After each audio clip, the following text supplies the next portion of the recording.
Halo adik-adik mahasiswa semua, kembali lagi dengan saya Bu Ari.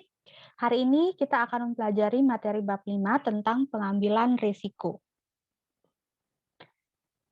Tujuan pembelajaran hari ini yaitu menjelaskan konsep resiko, menjelaskan bagaimana pengambilan resiko itu dilakukan, kemudian mengidentifikasi resiko-resiko yang potensial terjadi ketika memulai usaha, terakhir menjelaskan pengelolaan resiko. Nah, resiko ini dapat didefinisikan sebagai adanya konsekuensi yang memunculkan dampak yang merugikan pelaku usaha. Nah, sebaiknya konsekuensi yang memunculkan dampak yang menguntungkan itu tidak dianggap sebagai resiko. Nah, kemudian resiko ini juga dapat diartikan menurut Robinson dan Berry, itu resiko menunjukkan peluang terhadap suatu kejadian yang dapat diketahui oleh pelaku bisnis sebagai pembuat keputusan dalam bisnis. Resiko juga menunjukkan kemungkinan kejadian yang menimbulkan kerugian bagi pelaku bisnis yang mengalaminya. Jadi, sesuatu yang dianggap merugikan itu yang disebut resiko secara garis besar seperti itu. Nah, kemudian motivasi seseorang itu mengambil resiko bisa karena menginginkan pengembalian yang sepadan atau return yang sempadan gitu. Jadi, seseorang mengambil resiko karena didasari oleh keinginan untuk mendapatkan tingkat pengembalian atau keuntungan yang sepadan dengan pengorbanan yang telah dia keluarkan.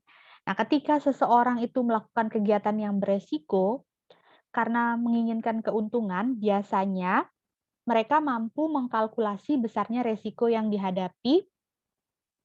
Atas dasar kalkulasi tersebut, dia akan menetapkan target keuntungan yang dikehendaki. Jadi, kalau mereka merasa, "Oh, resiko yang saya hadapi ini sepadan sama return yang akan saya dapatkan," mereka baru, berani untuk mengambil resiko itu. Kalau misalnya mereka merasa, "Oh, resikonya lebih besar daripada return yang mereka hadapi yang mereka akan dapatkan," jadi mereka mungkin mikir-mikir atau tidak berani mengambil resiko itu. Nah, itu kalau yang motivasi mengambil resikonya karena mengharapkan pengembalian yang sepadan. Contohnya, seseorang yang memiliki uang Rp20 juta dan tidak berani mengambil resiko yang besar, lebih memilih menginvestasikan uangnya dengan cara deposito di bank selama 3 bulan dengan bunga 5,75% setahun.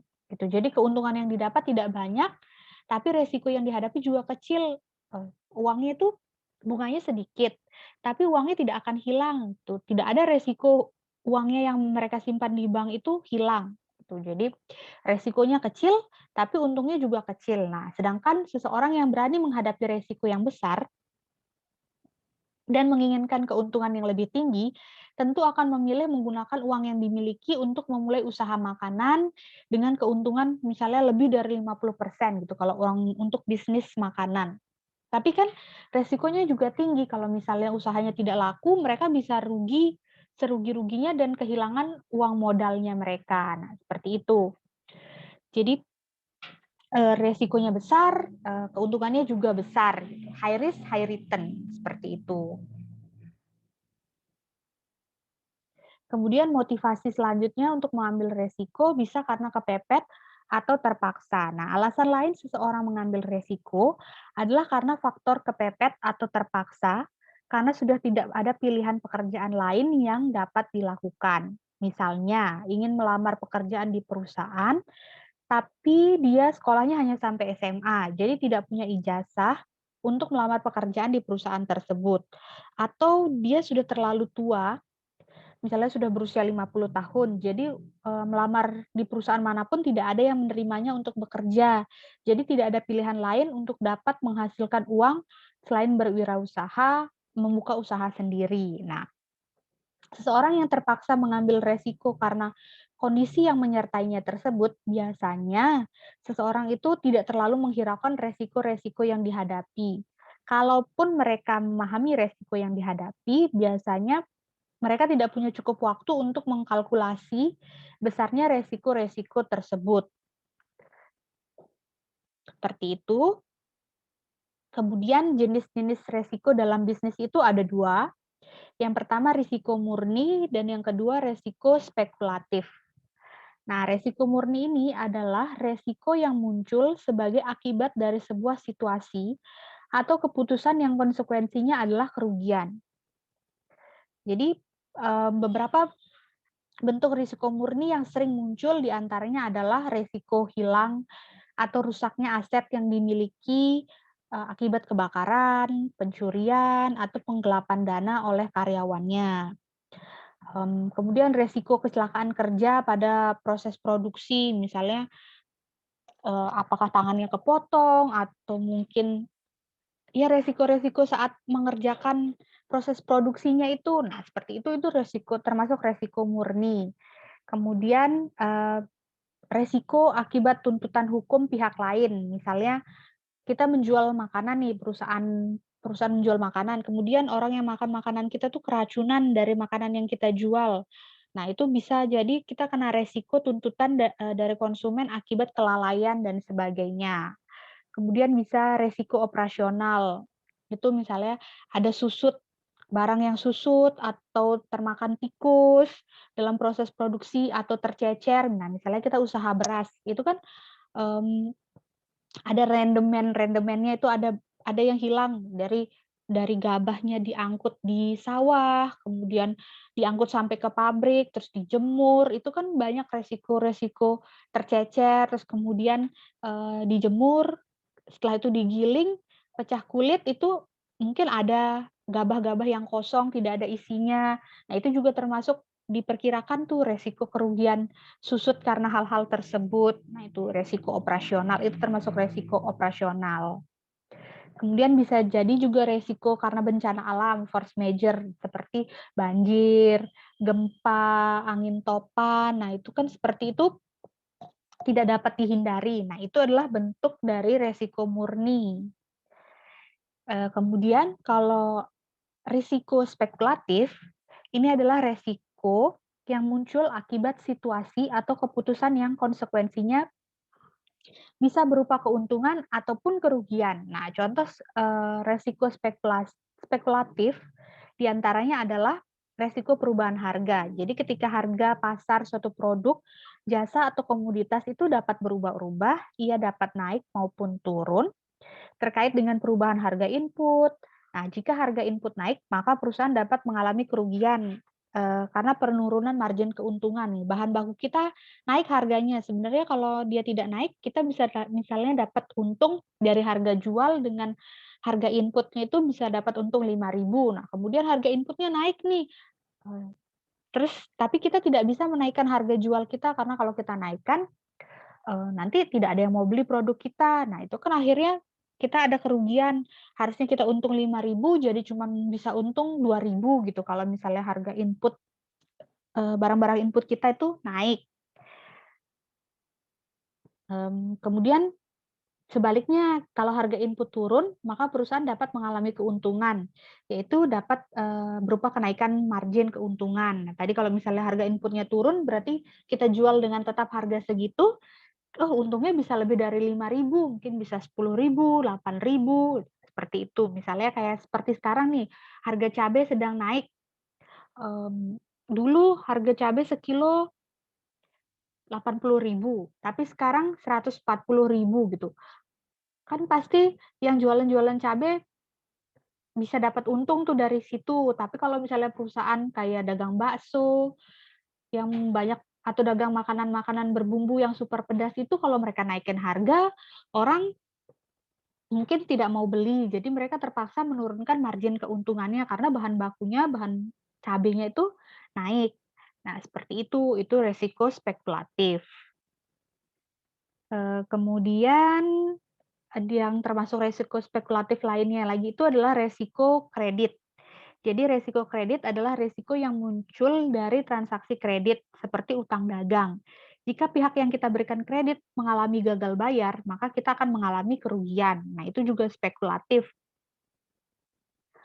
Mmm, iya, kalau misalnya kita kasih kredit nih, kalau mereka bisa berhasil bayar, kita misalnya dapat untung 3% per bulan dari uang yang kita pinjamkan. Tapi kalau mereka gagal bayar, terus tidak ada jaminan, juga tidak ada barang yang dijadikan jaminan, berarti kita rugi dong, uang kita tidak bisa mereka kembalikan, kita juga tidak jadi dapat untungnya. Nah, itu resiko dari kredit, pemberian kredit. Kemudian resiko spekulatif lainnya itu lagi bisa kalau kalian bergerak jual beli saham gitu. Dari jual beli saham itu mengandalkan kalau kita beli pas harga rendah, jual pas harga sahamnya tinggi. Nah, itu dapat selisih dari harga jual dan harga belinya. Iya kalau misalnya harganya naik, tapi kalau harga lebih rendah daripada yang kita beli, kita rugi. Nah, itu juga spekulatif, itu termasuk spekulatif karena kan itu prediksi pasar, terus harus tahu ilmunya juga apakah kapan dia harganya naik, kapan kita harus beli sahamnya. Nah, itu termasuk resiko spekulatif. Selanjutnya, ini bentuk-bentuk kerugian akibat resiko. Jadi, setidaknya terdapat 2 jenis kerugian yang diakibatkan oleh resiko. Yang pertama, kerugian langsung, yang kedua, kerugian tidak langsung. Nah, kerugian langsung ini yaitu jumlah nominal yang harus ditanggung akibat dampak langsung dari resiko yang dapat terjadi. Misalnya, terjadi konsleting listrik pada toko yang kita gunakan untuk usaha, sehingga terjadi kebakaran. Dari resiko kebakaran tersebut teridentifikasi jumlah kerugian langsungnya adalah nilai barang dagangan yang rusak akibat kebakaran dan nilai rusak bangunan toko tersebut. Nah, itu kalau yang kerugian langsung. Jadi, resikonya terbakar nih. Terus habis itu berapa berapa kerugian kita, berarti semua barang yang ada di toko kita dan toko kita yang terbakar itulah kerugian langsung kita. Terus kalau kerugian tidak langsung, itu yaitu nominal yang harus ditanggung akibat dampak tidak langsung dari resiko yang terjadi. Misalnya, kemungkinan penjualan atau keuntungan yang gagal diterima akibat terjadinya biaya operasional tambahan atau kesempatan investasi yang hilang dan bermacam kerugian lainnya. Itu bisa kerugian tidak langsung. Itu termasuk kerugian tidak langsung gitu. Jadi nanti setelah kalian memiliki usaha, kalian dapat dengan mudah dapat mengkalkulasi seberapa besar resiko yang mungkin terjadi. Nah, cara-cara untuk mengkalkulasi resiko itu dengan menentukan seberapa sering resiko tersebut terjadi, frekuensinya dikali probabilitasnya. Kemudian tentukan dampak yang timbul dari resiko yang terjadi. Misalnya yang tadi, kebakaran, kita usahanya toko alat tulis, kita tahu nih, kita jual alat-alat tulis, jual buku, jual kertas A4, kertas HVS gitu. Itu kan barang-barang yang mudah terbakar. Terus kita hitung nih, resikonya, frekuensi atau probabilitasnya terjadi, misalnya seberapa besar sih resikonya terbakar gitu. Kemudian tentukan dampak yang timbul dari resiko tadi. Oh, kalau misalnya gedung saya terbakar nih, semua barang yang saya jual yang ada di toko ini tuh nilainya 5 juta. Kemudian sama gedungnya, ini berapa harga aset gedungnya. Nah, itu diperhitungkan. Nah, kemudian kalian prediksi kerugiannya dengan formula frekuensi dikali sama dampak yang timbul. Nah, contoh mengkalkulasikan resikonya itu, resiko misalnya kalau yang ini contohnya terjadi pencurian barang dagangan. Nah, frekuensi terjadinya itu bisa nih, misalnya di toko saya tuh 1 bulan tuh 5 kali terjadi kecurian. Nah, dampaknya dalam setiap kejadian rata-rata itu kerugian yang ditanggung 300.000. Jadi kemungkinan prediksi kerugian tadi frekuensi dikali dampak itu 5 kali dikali 300.000. Oh, jadi dalam 1 bulan terdapat resiko pencurian barang dagangan yang berpotensi menyebabkan kerugian sebesar 1,5 juta. Nah, seperti itu.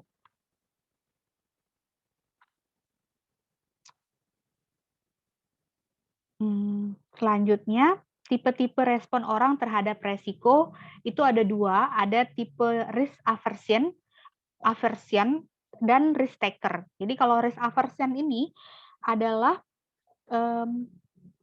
orang dengan tipe responnya terhadap resiko itu ketika dia dihadapkan kepada pilihan yang beresiko tinggi, maka dia pasti tidak mau mengambilnya.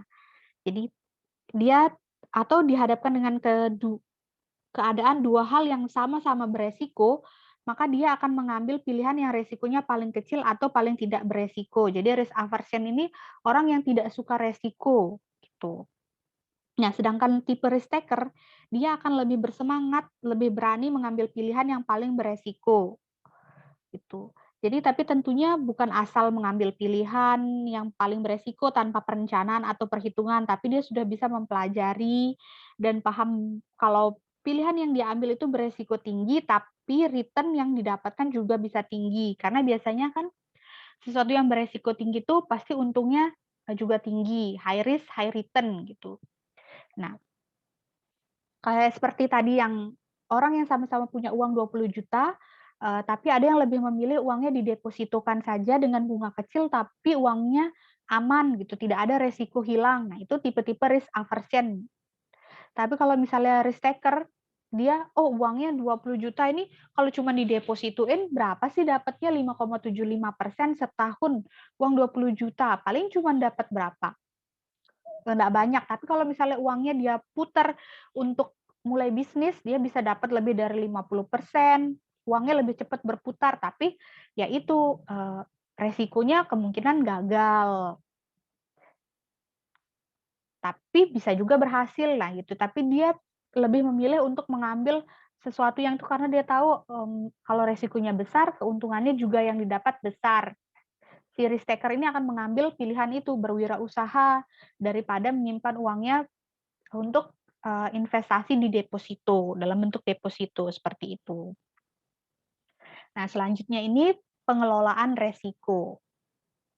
Jadi untuk melakukan pengelolaan, resiko, kita dapat menggunakan prinsip Pareto dari berbagai potensi resiko, yang berhasil diidentifikasi. Caranya adalah dengan membuat urutan-urutan resiko yang potensial terjadi berdasarkan prediksi kerugian yang dihasilkan dari yang paling tinggi sampai yang paling rendah. Nah, selanjutnya dilakukan prioritas dalam pengelolaan resiko yang memiliki prediksi kerugian yang paling besar terhadap bisnis kita. Jadi, kalau resikonya udah diurutin nih, resikonya terjadi kecurian, kebakaran, terus barang susut misalnya atau dimakan tikus. Mana sih yang potensi kerugiannya paling besar? Kebakaran. Jelas kebakaran resikonya potensi paling besar karena gedung hilang, semua barang-barang dagangan kita juga hilang, terbakar. Nah, jadi, kita sudah tahu nih, oh si kebakaran itu resikonya paling besar. Jadi kita harus mencurahkan, dana yang lebih besar untuk mengantisipasi terjadinya kebakaran itu. Misalnya langsung sedia, hidran yang tabung untuk memadamkan kebakaran itu, terus kemudian kita asuransikan nih gedung kita bayar asuransi. Jadi kalaupun terbakar, nanti kerugiannya ditanggung oleh pihak asuransi. Kalau nggak terbakar ya ya syukur, tapi kalau misalnya terbakar kita nggak rugi-rugi sekali karena kita sudah asuransikan, terus kemudian kita, sudah sedia alat pemadam kebakaran, kalaupun terjadi kebakaran jadi bisa langsung cepat dipadamkan. Nah itu, kita keluarkan uang yang lebih besar terhadap potensi, kerugian yang lebih besar, seperti itu. Nah, ini pilihan strategi dan pengelolaan resiko itu ada 4. Pertama, bisa dikontrol, kemudian bisa ditransfer ke pihak lain, bisa dibiayai sendiri, atau bisa dihindari. Nah, kalau untuk pengelolaan resiko dengan cara dikontrol, ini yaitu upaya-upaya yang dilakukan agar probabilitas atau kemungkinan terjadinya resiko yang kita identifikasi itu menjadi berkurang. Mengontrol resiko juga dimaksudkan untuk mengurangi dampak yang mungkin terjadi. Upaya-upaya yang dapat dilakukan untuk mengontrol resiko diantaranya adalah dengan membuat dan mengimplementasikan prosedur standar operasional yang baik. Kemudian melakukan pengontrolan secara serius terhadap kualitas produk dan proses. Yang ketiga, melengkapi area produksi dengan alat-alat keselamatan kerja dan termasuk menanamkan budaya sadar resiko kepada semua karyawan. Jadi tahu nih, kalau di tempat kerja ini resikonya misalnya menggunakan mesin pemotong. Resikonya kemungkinan kalau lengah atau bercanda gitu, tangannya bisa terpotong. Dia harus tahu dia harus dalam kondisi fit kalau menggunakan mesin itu. Kemudian jangan menggunakan baju lengan panjang karena kemungkinan takutnya bajunya terlilit oleh mesin, kemudian malah menarik badannya gitu. Jadi harus sesuai standar, harus perhatikan, oh ini beresiko, jadi hal-hal apa saja yang harus dipahami oleh karyawan untuk menghindari resiko itu terjadi. Kemudian atau misalnya kerja di pabrik kertas, berarti tidak boleh merokok di sini, atau kerja di pom bensin, juga harus tahu ini bahan-bahan mudah terbakar, tidak boleh merokok di sini, tidak boleh ada api, tidak boleh membakar apapun di area kerja. Nah, seperti itu. Jadi dikontrol agar menghindari terjadinya resiko. Nah, selanjutnya yang kedua itu resiko ditransfer kepada pihak lain. Ini tuh adalah upaya-upaya yang secara sadar dilakukan dalam memindahkan resiko yang kita hadapi terhadap pihak lain. Hal ini dapat dilakukan dengan memindahkan resiko yang terjadi kepada perusahaan asuransi. Nah, misalnya tadi punya usaha toko buku, toko alat-alat tulis, tahu bahan-bahan yang kita jual itu mudah terbakar. Nah, kita ikut asuransi. Jadi kita bayar asuransi tiap bulan, itu kalaupun terjadi sesuatu di perusahaan kita atau di tempat usaha kita misalnya terjadi kebakaran, maka kita pindahkan resikonya itu ke asuransi, nanti asuransi yang akan menanggungnya, seperti itu.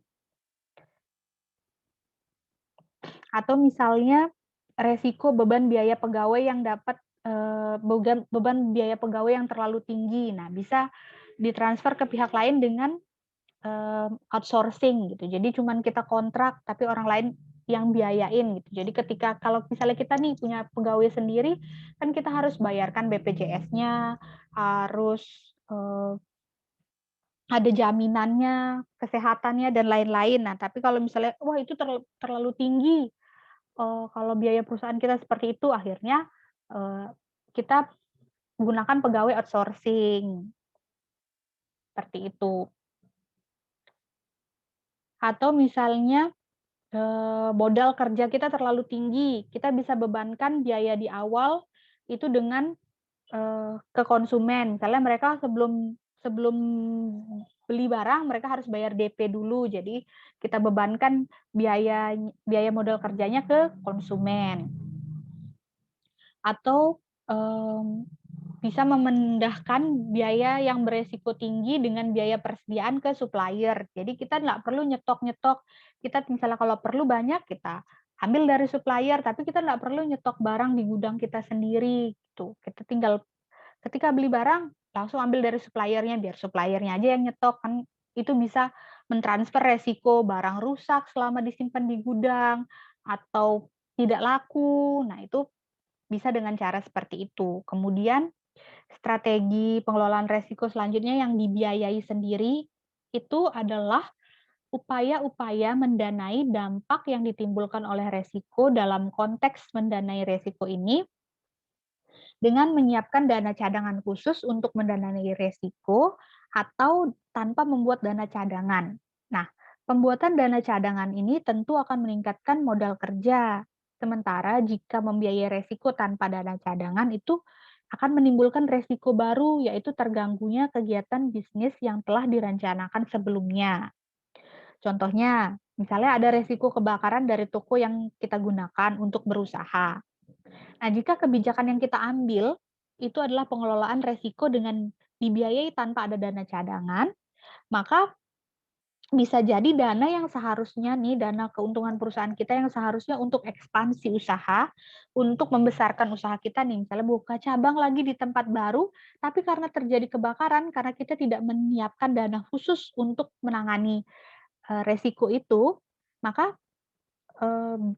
uang yang harusnya untuk ekspansi itu jadi tidak jadi kita gunakan ekspansi karena kita harus membiayai perbaikan toko kita. Jadi akhirnya ekspansinya gagal dilakukan. Seperti itu. Nah, kalau yang terakhir, strategi pengelolaan resiko dengan dihindari, yaitu tindakan secara sadar untuk menghindari resiko yang dihadapi. Misalnya, jika selama 1 minggu ke depan diprediksi hujan akan turun sangat lebat, maka kalau kita punya bisnis restoran, kita disarankan untuk menghindari penjualan bermacam-macam minuman dingin atau aneka es gitu. Nah, hal ini dilakukan karena kemungkinan produk itu tidak akan laku,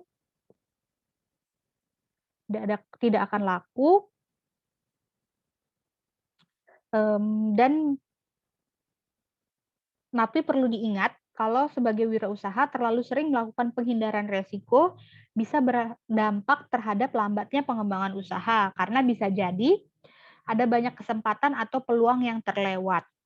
Nah, jadi pada tahap pengelolaan resiko ini kalian bisa menggunakan salah satu metode dari keempat yang ini. Ketika kalian menghadapi resiko, bisakah kalian menggunakan strategi dengan cara dikontrol, atau ditransfer ke pihak lain, atau dibiayai sendiri, atau dihindari, atau menggunakan kombinasi dari beberapa metode yang ada. Misalnya ada yang dikontrol, ada yang dihindari, ada resiko yang menurut kalian harus ditransfer ke pihak lain. Nah, seperti itu. Bisa kalian pilih strategi pengelolaan mana yang akan kalian gunakan, salah satu atau kombinasi dari beberapa metode yang ada ini. Kemudian, tips dan trik menghadapi resiko. Jadi perlu dipahami bahwa resiko itu tidak untuk menjadi penghambat untuk maju.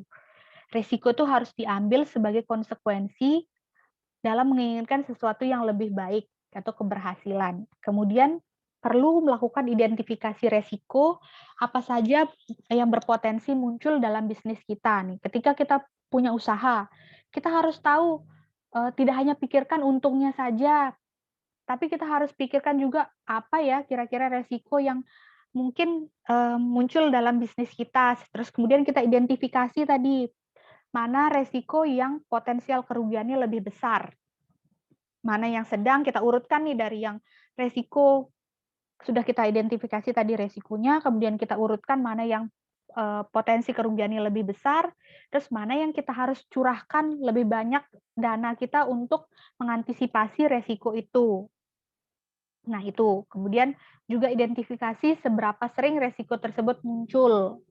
Tadi, terus seberapa besar dampak dari resiko yang muncul, dan siapkan langkah-langkah mitigasi resiko hanya pada resiko yang dominan atau prioritas. Apa yang harus kita lakukan untuk mencegah resiko itu terjadi, gitu. Jadi sama seperti kalian naik kendaraan bermotor, kalian tahu kan kalau misalnya kalian naik kendaraan itu resikonya ya kalau tidak ditabrak ya tertabrak gitu.